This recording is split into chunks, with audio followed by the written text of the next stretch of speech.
¿Sabes que la fe puede abrir caminos donde parece que ya no hay ninguno? Imagina una fila bajo el sol, un balde que sube vacío del único pozo del pueblo, y el murmullo constante de quienes ya no esperan nada más. Esa imagen será el centro de nuestra historia, cómo, en medio de la duda colectiva, una fe humilde puede volverse puente y sostén para todos. En un valle de arena y rocas, más allá de la última loma visible desde la carretera, vivía un pueblo que dependía de un solo pozo. Era poco.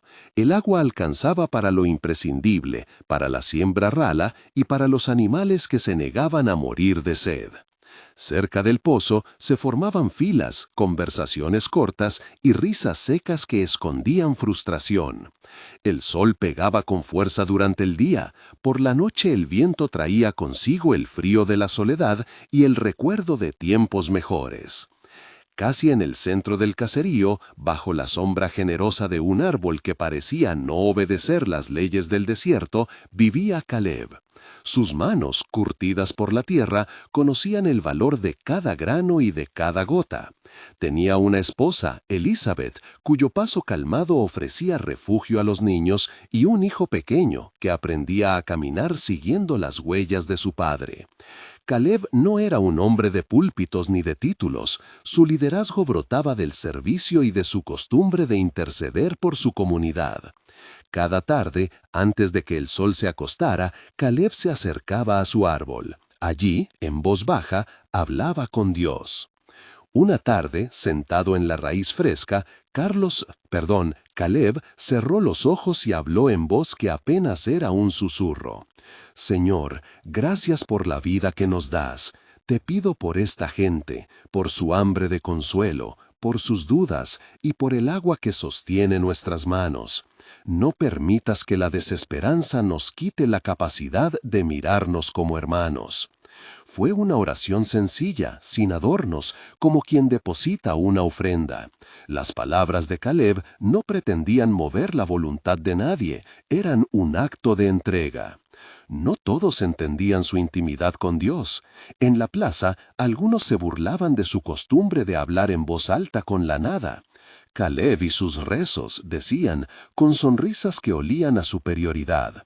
Otros lo miraban con desconfianza, convencidos de que la fe era un refugio para el sentimentalismo y no una herramienta real. Este contraste, la calma de Caleb frente al escepticismo general, se fue tensando como una cuerda hasta que una noche algo cambió. Si quieres aprender a confiar, aunque dudes, quédate hasta el final y suscríbete. Esta historia no termina en un truco, termina en una lección sobre cómo permanecer firmes cuando la realidad aprieta. Una noche, mientras la luna apenas dibujaba los contornos del árbol, Caleb sintió una presencia distinta. No fue un ruido estruendoso, fue una claridad que pareció abrirse en el silencio. Un mensajero, de humildes señales y rostro sereno, se le apareció. El visitante no llegó con decretos fáciles, su voz fue como la de quien trae una prueba, no un premio. Dijo que una temporada de falta vendría, la tierra se retraería y la boca del pozo se cerraría más de lo habitual.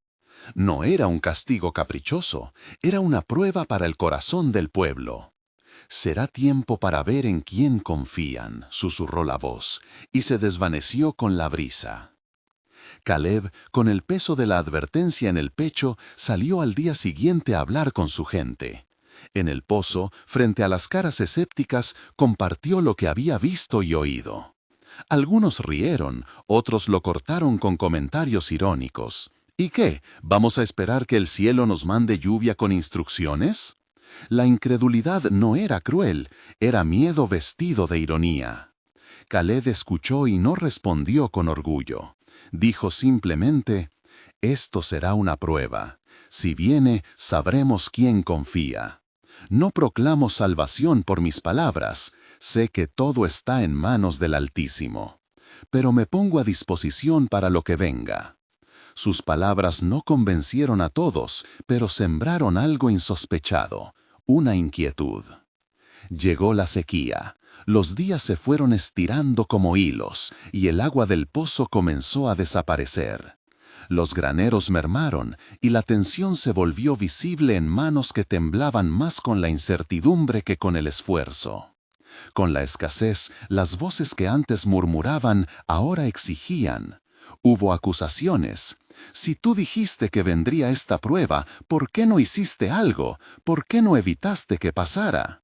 La fe que había sido motivo de burla se convirtió en chivo expiatorio. Caleb no rebatió. Abrió su casa y su granero. Repartió lo poco que tenía con gesto y palabra calmada. Elizabeth y su hijo se convirtieron en símbolo de la generosidad que no festeja su propia bondad. En una noche especialmente dura, cuando las dudas parecían haber ganado terreno y los murmullos mutaron en reproches, Caleb subió a la raíz del viejo árbol y habló con Dios en la voz que siempre había usado con reverencia. Señor, si esto es una prueba, haz que nuestra fe no se quiebre. Dame fuerzas para sostener a quienes me culpan. Que lo que distribuya sea semilla de reconciliación y no motivo de rencor. Hubo una pausa en la que el narrador podría decir que el cielo respondió. Mejor decir que hubo una paz distinta que envolvió a Caleb, una serenidad que no tenía que ver con la solución inmediata. 2 noches después, la presencia volvió. Esta vez, el anuncio traía una señal, una criatura que aparecía en los alrededores 3 veces al año, un elefante que la gente del lugar conocía más por leyenda que por realidad, sería clave. La aparición del elefante no era una magia que resolviera todo, era una confirmación, una llamada a colaborar. Cuando lo encuentren, dijo la voz, será oportunidad para unir trabajo y compasión. Sigan lo que él señale, será una guía hacia lo que necesitan. Otra vez la figura se fue, y el pueblo, ya marcado por la desesperación, recibió la noticia con una mezcla de curiosidad y escepticismo. No tardó en aparecer. Una mañana, cuando la bruma apenas se levantaba sobre las dunas, un pobre rumor corrió entre las casas. Un gran cuerpo había caído cerca del linde del pueblo. Fue un espectáculo que paró el tiempo. Un elefante, de tamaño majestuoso, había quedado atrapado en un hoyo que no se veía desde la loma. Sus ojos brillaban con angustia, y para asombro de todos, su trompa se agitaba en una manera que parecía suplicar. Había algo más. A través del barro, la criatura emitió un sonido que, de manera inexplicable, se asemejaba a una voz humana que decía: «Agua, ayuda». No era que el animal de pronto hablara como los hombres en sentido literal. Era una señal tan clara que los más duros no pudieron desestimar la impresión de lo extraordinario. Caleb no aprovechó la sorpresa para ganar mérito. Lo que hizo fue convocar a la gente como quien llama a los vecinos para levantar un muro que protege a todos. Organizó sogas, palancas, cuerdas y manos. Repartió instrucciones prácticas, dónde poner los pies para no ceder, cómo aliviar la tierra del borde para ensanchar el hueco, cómo cuidar al animal mientras se actuaba. Aquella jornada fue de trabajo físico, sí, pero también de algo más hondo. La comunidad empezó a moverse junta por primera vez en mucho tiempo, sin el desgarramiento de los reproches. Hubo momentos de temor, la carga era enorme, la fatiga propia y la de los demás podía quebrar hasta los de mayor temple. En un momento de la extracción, el elefante, con su cuerpo en el barro y la trompa extendida como quien pide auxilio, pronunció una palabra que más que sonido fue un llamado: «Gracias». Los que escucharon no supieron decir si la voz era humana en el sentido estricto, pero todos sintieron que algo divino había puesto esa situación ante ellos para que actuaran. No se trataba de adorar a la criatura, se trataba de reconocer un medio por el cual la providencia incitaba a los hombres a obrar. Cuando el elefante quedó libre, su paso fue lento y pesado, no se alejó de inmediato. En cambio, se dirigió hacia Caleb, como ofreciendo una guía silenciosa. Algunos, aún con dudas, no siguieron. Otros, movidos por curiosidad y por el nuevo cordón de solidaridad que se había formado, empezaron a recorrer tras la huella del animal. Era una marcha que no prometía más que el misterio y el esfuerzo. Pronto aparecieron los pequeños signos de prueba. Al tercer día, el elefante desapareció de la vista entre unas colinas. La pausa fue un descanso para la esperanza de muchos y una tentación para volver a los reproches en algunos pocos. La confianza necesita un acto de verbo, no solo creer, sino mantenerse firme cuando la evidencia se nubla. Algunos empezaron a murmurar. ¿Y si esto fue una ilusión? ¿Y si solo nos llevaron a perder lo poco que nos queda? Las voces de dudas crecieron como maleza. Caleb escuchó, pero esta vez su corazón no se contraía ante la acusación. Subió solo a una colina alta, esa que dominaba la ruta que habían seguido, y miró el horizonte con ojos que no buscaban solo ruido, sino la quietud para discernir. Allí, cuando la fatiga y la soledad del liderazgo amenazaban con hacerle retroceder, levantó una plegaria corta, firme. Padre, si esto es tu camino, déjanos ver tu misericordia, no por orgullo, sino para que muchos vuelvan su mirada a ti. Su oración no pretendía manipular, fue un acto de entrega. Desde esa altura, justo cuando su corazón latía más como si quisiera huir de la incertidumbre, Caleb vio algo que le detuvo la respiración, un respiro de verde entre la planicie, un valle escondido al que una débil corriente de agua llevaba vida. El agua formaba un espejo y a su alrededor había hierbas, quizá árboles jóvenes y un aroma a tierra húmeda que parecía decir, aquí no todo ha terminado. Caleb descendió deprisa, con la sensación de que no llevaba una victoria propia, sino una noticia que debía ser confiada con humildad. Al ver el valle, los primeros que llegaron rompieron en lágrimas. Lo que había comenzado como un gesto de generosidad de un hombre fue ahora la puerta hacia la provisión. La gente, que antes había acusado y burlado, ahora caía de rodillas o se abrazaba en silencios que no reclamaban crédito.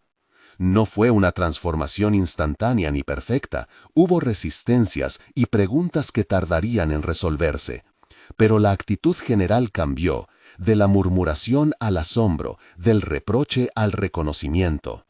Caleb no aceptó coronas ni agradecimientos que lo elevasen.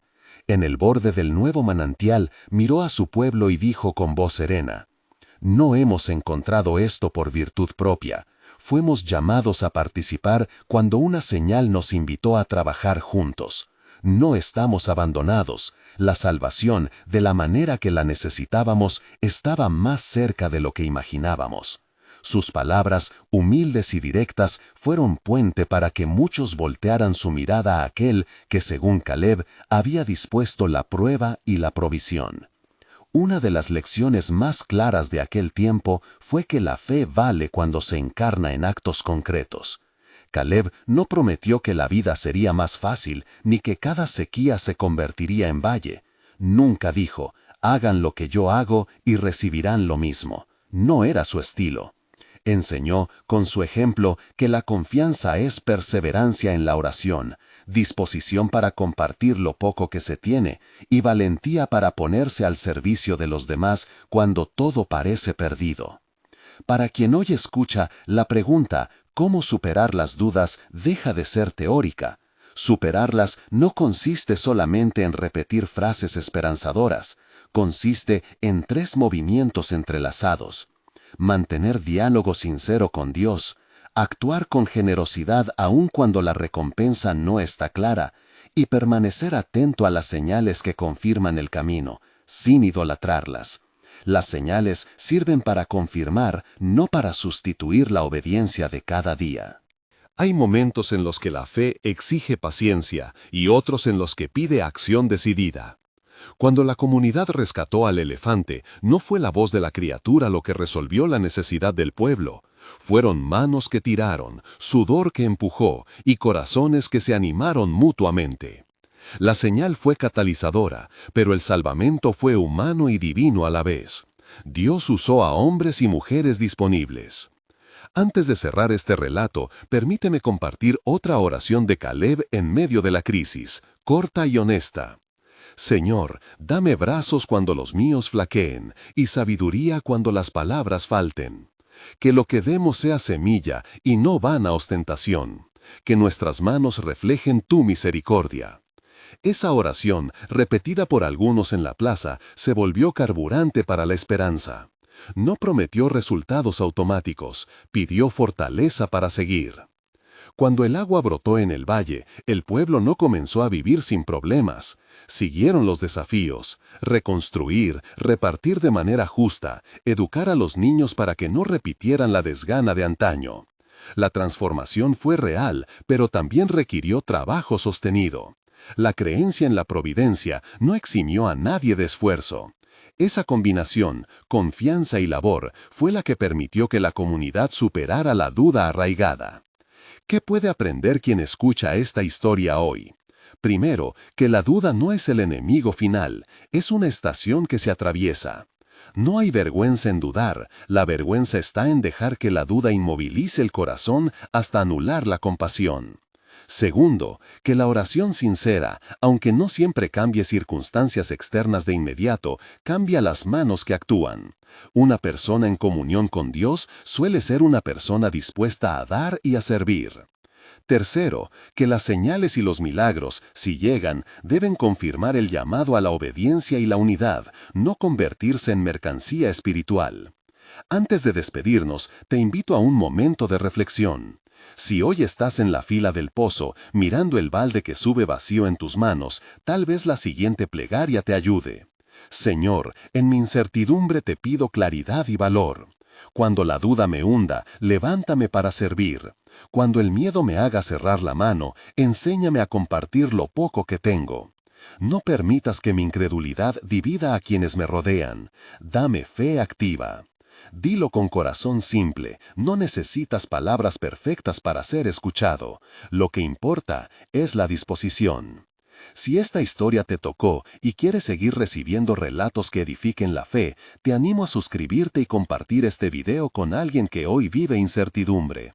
No como promesa de fórmula, sino como compañía en el camino. Dale like si la historia te movió y comparte para que otros recuerden que la fe no está sola cuando se enciende en comunidad. Cierro con una oración breve para todos los que luchan con dudas. Señor, sabemos que no todo llega cuando lo pedimos, ni que todas las pruebas traen respuestas claras. Te pedimos por quienes hoy sienten desconfianza en tu obra. Fortalece sus corazones, permite que encuentren manos amigas y enséñanos a ser comunidad que sostiene. Que podamos ver, aún en la escasez, motivos para cuidar y esperanzas para levantarnos. Amén. Recuerda, la duda puede ser vencida por una fe que actúa, que comparte y que se mantiene en diálogo con Dios. No prometemos caminos sin piedras, sino manos que ayudan a cruzarlas. Si hoy quieres dar el primer paso para confiar, comienza por una oración como la que escuchaste aquí y busca la manera de servir a alguien cercano. Suscríbete para más historias que alimenten la esperanza. Compartir esta historia podría ser la gota que otro necesita para volver a creer.